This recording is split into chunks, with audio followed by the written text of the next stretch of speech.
premier sentiment, c'est une frustration ancienne et chronique. Mon deuxième sentiment, c'est un constat quasi désespérant. Et mon troisième sentiment, c'est une intuition assez enthousiasmante, voire, j'oserais dire, peut-être rédemptrice.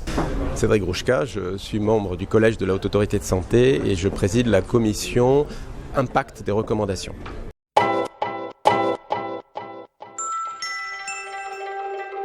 L'idée, c'est que la Haute Autorité de Santé, jusqu'à présent, elle dit la bonne médecine en élaborant des recommandations. Mais l'aval des recommandations, c'est-à-dire comment est-ce qu'on sait utiliser, est-ce qu'on a tout mis en œuvre pour qu'elles soient utilisées, et est-ce qu'on sait si lorsqu'elles les ont utilisées, ça a eu effectivement un impact, une conséquence sur la pratique professionnelle ou sur les résultats, on ne sait pas. Et donc je ne sais pas répondre aujourd'hui à la question de comment on va faire, mais je sais, après le travail de la commission, qu'on saura si on a des règles générales à appliquer ou si on a des règles particulières en fonction de typologie de certaines recommandations.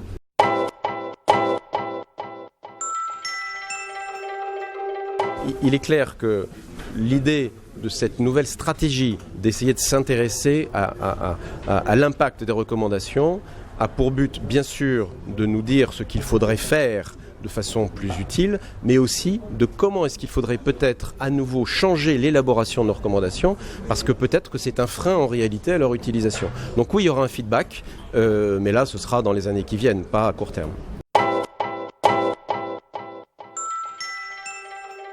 Oui, bien sûr. Nous, la plus-value de la Haute Autorité de Santé, c'est de faire des recommandations là où la science n'est pas complètement claire. On a 80% d'accords d'experts parce qu'on pense qu'on a une plus-value vis-à-vis des médecins de premier recours lorsqu'il y a des incertitudes, lorsqu'il y a même des polémiques, des controverses, lorsqu'il n'y a pas énormément de littérature.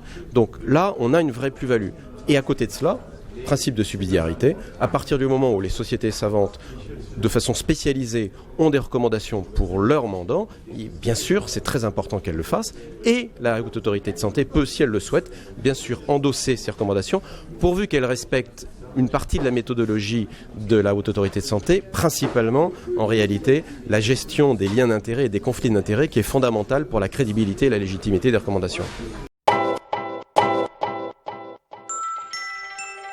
C'est une question qui, a priori, ne s'oppose pas aujourd'hui.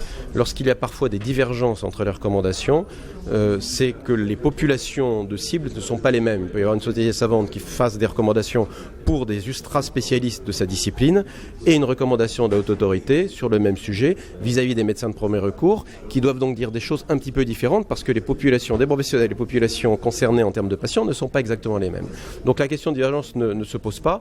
Et puis il faut savoir ce que ça voudrait dire si que l'une prévale par rapport à l'autre, à quel niveau, si c'est au plan juridique ou si c'est au plan strictement médical. Donc là, aujourd'hui, le sujet ne se pose pas.